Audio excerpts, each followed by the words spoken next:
ඉතින් ඔයාලා හැමෝම ආදරයෙන් පිළිගන්නවා මගේ YouTube channel එකට.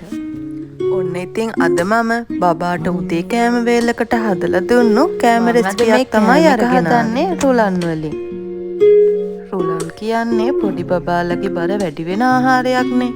ඉතින් අපිට මේ කෑම එක හදාගන්න රුලන් ඕනි, ඒ වගේම උකු පොල් කිරි ඕනි, සුදු ලුණු, රතු ලුණු, තක්කාලි කෑම එක මේ ටික තමයි අපිට ඕනේ. තියලා ඒක රත් වුණාම පොල් තෙල් චුට්ටක් එකතු කරගන්න ඕන. ඔයාලා බබාලට තියෙන ඕනම තෙල් වර්ගයක් මේ සඳහා ගන්න පුළුවන්. මම නම් අද බබාගේ කෑම එක හදන්න අරගෙන තියෙන පොල් තෙල්. ඊට පස්සේ අපි ඒකට අබ ටිකක් එකතු කරගන්න ඕනේ. මගේ බබාට දැන් අවුරුදු 2ක් වෙන නිසා මම නම් දැන් බබාට අබ එකතු කරගන්නවා. අබ ටික එකතු කරලා ටික වෙලාවක් ගියාට පස්සේ අපි මේකට හේනියට කපාගත්තු සුදු ලුණු ටික එකතු කරගන්න ඕන. ඊට පස්සේ අපි කපාගත්තු රතු ලුණු ටිකත් එකතු කරගන්න ඕන.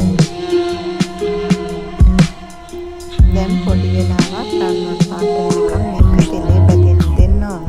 ඊට පස්සේ අපි මේකට අපි කපාගත්ත තක්කාලි ටික එකතු කරගන්නවා. හදන්න පුළුවන්. මේ ඉතින් මම බබාට දෙන එක විදිහක්. මේක ඉතින් මගේ රෙසිපියක් නෙවෙයි. මාත් ඉතින් වීඩියෝ එකක් බලලා තමයි මේ කෑම එක හැදුවේ.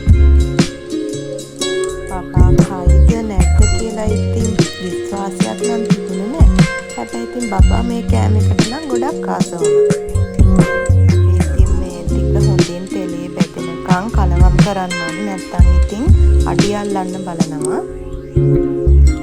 ඉතින් මම මේකට කෑලි ලුණු චුට්ටකොත් එකතු කරගත්තා. ඔයාලත් බබාලට දෙන ප්‍රමාණය අනුව ලුණුත් එකතු කරගන්න. බබෙක් නම් ඉතින් කෑලි මිරිස් එකතු කරගන්න පුළුවන්.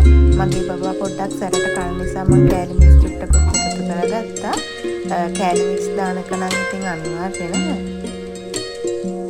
ඊට පස්සේ ඉතින් අපි මේකට වතුර චුට්ටක් එකතු කරගන්න ඕන. කෑලි දානකොට ගොඩක්ද වෙන්න දාගන්න එපා. බොහොම පොඩ්ඩක් වෙන්න බබාට කන ප්‍රමාණය අනුව චුට්ටක් වෙන්න තමයි දාගන්න ඕන. බබා කන විදිහ අනුව ඉතින් ඒක ඔයාලට තේරෙනවනේ. දැන් ඉතින් අපි මේකට බබා කන ප්‍රමාණය අනුව රුලන් එකතු කරගන්න ඕනේ. රුලන් ටික එකතු කරලා හොඳින් මේක කැටි ගැහෙන්නේ නැති වෙන්න හොඳට කවලම් කරන්න ඕනේ. පස්සේ ඉතින් අපි මේක පොඩ්ඩක් තැම්බෙනකන් පියනකින් වහලා තියාගන්න ඕනේ. ඉතින් දැන් ටික වෙලාවක් ඉඳලා ඔන්න දැන් රුලන් එකේ වතුර හොඳට මිහිලා රුලන් එක හොඳට තැම්බිලා තමයි තියෙන්නේ. ඉතින් අපි උකු පොල් කිරි ටික මේකට දාලා ආයෙමත් කැටි ගැහෙන්නේ නැති වෙන්න හොඳින් කලවම් කරගන්න ඕන.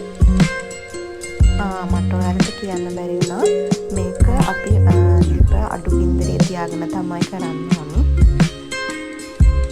නම් මේක ඉක්මනින් අඩි අල්ලන්න බලනවා.